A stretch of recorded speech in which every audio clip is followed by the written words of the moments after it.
up guys? Joma Moves ng Kicks Mo To, and today i-review natin ang Kobe Mentality 2. So before we start, gusto ko lang sabihin na itong colorway na to, hindi to available sa Pinas, sa US ko siya binili, pero same lang naman ang performance niya. So simulan na natin. Okay, so simulan natin sa traction. So sa traction niya, this is basically the same setup dun sa Kobe Mentality 1. Eksaktong the same yung tooling niya and yung traction niya. So makita natin dito, aggressive na herringbone pattern, tapos meron yung parang diamonds dito. And ito, hindi ko linilinisan to, hindi dumidikit yung dust sa kanya talaga kasi made for outdoor talaga to. Kaya kung titignan natin, malalim at malalayo yung pattern niya. Hindi katulad ng pang indoor na medyo mas maninipis, kaya mas nakakapag-trap ng dust pag ginamit sa maduming court. Pero both indoor and outdoor, pwede nyo pa rin naman gamitin to. Maganda yung performance niya both indoor and outdoor. Although, generally, mas ginawa siya para sa outdoor talaga. Tapos, if nakapag-mentality 1 na kayo, syempre, the same siya. And karamihan ng tao, sinasabi talaga nila na itong mentality line, parang Kobe 8. Kasi di ba yung Kobe 8 matagal na yon. So, ito parang yung technology na ginamit sa kanya, sa Kobe 8 dati, in-apply lang ulit dito. So, traction-wise, gets the job done. Actually, mas maganda pa nga itong traction na to kaysa dun sa Kobe 11, especially kung naglalaro ka sa mga court na medyo madumi. Kasi yung Kobe 11 maganda yung traction pag malinis lang yung court. Ito, kahit anong klaseng court condition, outdoor, indoor, madumi, gumagana talaga yung traction niya. So, highly recommended ko tong setup na to. At yun yung siguro yung isang reason kaya hindi rin nila binago. Kasi it works talaga para sa any type of surface. So, just keep that in mind guys. And para sa isang budget shoe, may ganito kagandang traction. Sabihin ko sa inyo, sobrang effective niya talaga. Okay, next naman ang cushioning. So, like yung Kobe Mentality 1, parehas sila ng insert. So, insert type shoe din siya. So, walang laman yan. Pwedeng i-bend yan, no? So, yung mga ganitong insert, sa ganitong klaseng sapatos lang magagamit. Yung pwede mo talagang i-bend ng ganyan, okay? So, huwag nyo ilalagay ito sa sapatos na may midsole na or hindi kailangan ng ganitong klaseng insert. So, yung insert niya, this is fairly standard sa Nike ngayon. This is a Lunarlon insert na kung i-compare mo, parehas lang siya sa Kobe 8 tsaka Kobe 9. Difference lang nila yung design niya. Dun sa Kobe 8 tsaka Kobe 9, mas maganda yung pattern for more traction sa loob ng sapatos para hindi dumulas-dulas. Pero this works pa rin naman. Highly dense and highly responsive naman to. And sa totoo lang, standard na to ng Nike ngayon. Karamihan ng shoes ng Nike ngayon, ganito na yung standard na drop-in. And if gusto nyo pa rin siyang i-improve, malay ko gusto nyo ng mas magandang klaseng cushion, pwede nyo lagyan nito. Ito, Zoom unit na binili ko sa China. Hahanapan ko pa siya ng way para ma-integrate ko siya dito. And huwag kayo mag-alala, gagawin ko ng video yun. Pero dun sa mga naka-experience na ng Kobe 11, ng LeBron 11, Lunarlon na may zoom yon. So yung zoom mo encased siya sa Lunarlon na insert. Pwede, yun yung magiging feeling nito pag na-integrate ko na yung zoom dito sa insert na ito. At yun yung target ko kasi nagkaroon ako ng LeBron 11 dati and gustong-gusto ko yung pakiramdam ng cushioning niya. Responsive na plush pero hindi siya masyadong nagdi-dig in katulad ng mga Air na midsole na talagang pag tumapak ka, lumulubog ka ng husto. So, hanap ako to guys kung paano ko siya magagawa ng paraan para maipasok may pasok tong zoom dito sa Lunarlon natin na to. And syempre i-share ko sa inyo para kung gusto nyo rin siyang gawin, order lang kayo ng zoom unit ito in-order ko siya sa eBay, sa China siya galing. Tapos hanapan natin ng paraan para maipasok siya dito. Tapos isa pa is, if meron kayong ibang Kobe na shoes, ito galing sa Kobe 11, kakasya din to dun sa mentality. So, kung meron kayong mga 8, 9, na Kobe noon, pwede rin yung mga insert nila dun sa mentality kung mas gusto nyo yan kasi nag-form na yun sa paan ninyo and mas maganda yung loob niya. So, ito pwede rin talagang ilagay doon. Mas maganda kasi may zoom ka pa sa heel and mas maganda yung pakiramdam ng Lunarlon nito. So yun yung cushioning niya, fairly standard.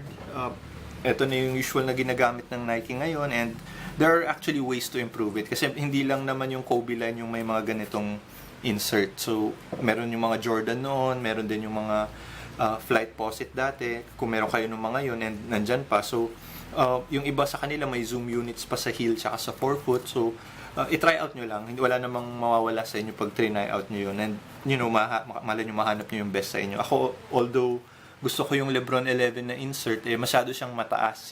Kakasya naman siya dun sa shoes, pero masyado siyang mataas. So, since low yung Kobe Mentality 2, may chance na baka mag-slip yung heel nyo or matanggal yung sapatos. Yun lang yung problema sa kanya. But kung mahanapan natin ng way na makahanap ng full-length zooms na naka-lunar doon, di ba mas maganda? Although, available yung option na yun sa Nike ID sa Kobe 11 Elite, pero grabe, ang laki ng gagastusin nyo yun. So, huwag kayo mag-alala guys. Babalitaan ko kayo sa progress ng magiging project ko dito and tingnan natin kung maganda yung kakalabasan.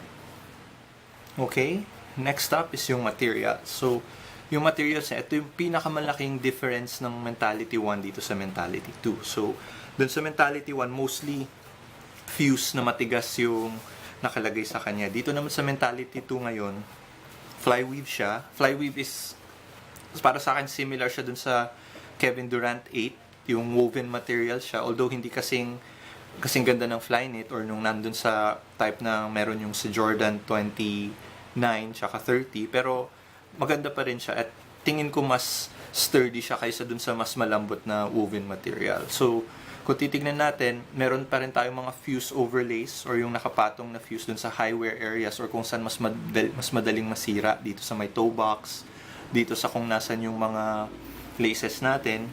At kung titignan natin, yung overall flyweave niya, hindi siya yung nakapatong lang sa ibang material. So, kung tinignan mo dito sa side, yung weave na talaga yan. Kasi yung ibang mga sapatos, minsan yung design lang yung nasa ibabaw na parang knitted or woven material. Tapos sa ilalim, meron pa rin siyang plastic or fuse para sa support. But ito, lalo na dito sa part na to, tsaka yung gilid, mostly flyweave pa rin yung mga yan. So, yun yung pinakamalaking upgrade nito and maganda yung fit niya. Although, sa tingin ko, mas durable yung unang Mentality 1 dahil mas marami siyang fuse. Ito naman, mas maganda yung pakiramdam, mas breathable, at syempre mas stretchable siya. Kasi karamihan ng mga shoes ni Kobe,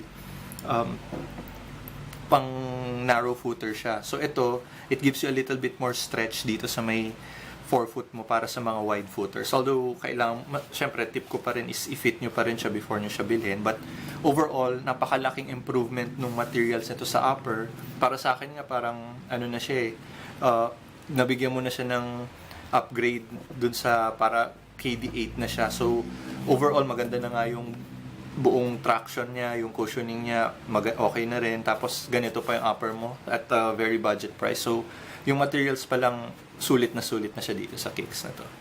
Okay, so last is yung support and yung fit natin. This is a size 11, 1-to-1 yung fit niya sa akin. Although, medyo mas roomy siya dito compared dun sa Kobe 11 Elite. Okay naman na yung whole structure niya. Ito kahit walang flywire, nag-hold up naman yung lacing system niya, na nag-grip niya pa rin yung paa ko dito. And meron pa rin siyang heel cup, although hindi mo masyadong makita yung heel counter or heel cup niya, medyo hindi ganun ka tindi katulad ng mga mas mahal na type ng kicks, but adequate naman siya. So overall fit 1-to-1, maganda pa rin yung pag-cup niya ng paa mo, may heel counter, and so for support wala siyang torsional shank dito sa gitna kasi nga insert siya. So yun yung wala, but basically maganda naman pa rin kasi sturdy naman to at bendable pa rin naman siya kahit papaano. Hindi ka naman mai-injure sa ganitong setup. So, kung tutuusin, yun siguro yung mga parts na wala dito sa sapatos na to. But generally, para sa budget type ng shoes, for me ngayon, ito yung pinakamaganda sa market kasi maganda yung materials, adequate yung cushioning, upgradable yung cushioning kung meron ka mga lumang Kobe. Tapos, maganda yung traction. So, yung fit niya okay pa, but syempre, fit nyo pa rin. Ako kasi narrow footer ako so medyo nagustuhan ko yung Kobe line kasi tama-tama yung fit niya para sa akin. Dun sa mga wide footer, baka kailangan yung mag-go ng half size up. So, yun lang yung kailangan yung i-check. But overall, napakagandang sapatos and para sa akin, gets the job done. Mapa-indoor or outdoor player ka man.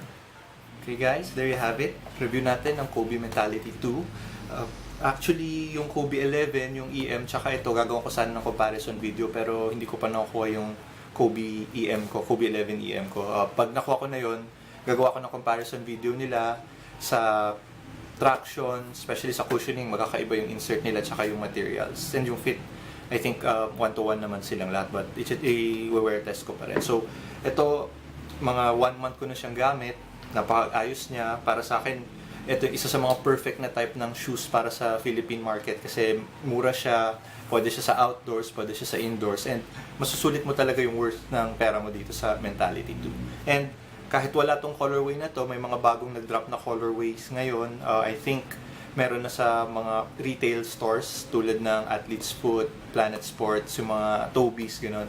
And yung unang colorway na lumabas, yung Lakers colors, nakita na ako nang naka-sale siya ng 20 off. So, kung balak yung kumuha, okay lang sa inyo na kahit ano yung kulay, basta yung performance, okay, I suggest na kumuha kayo nun.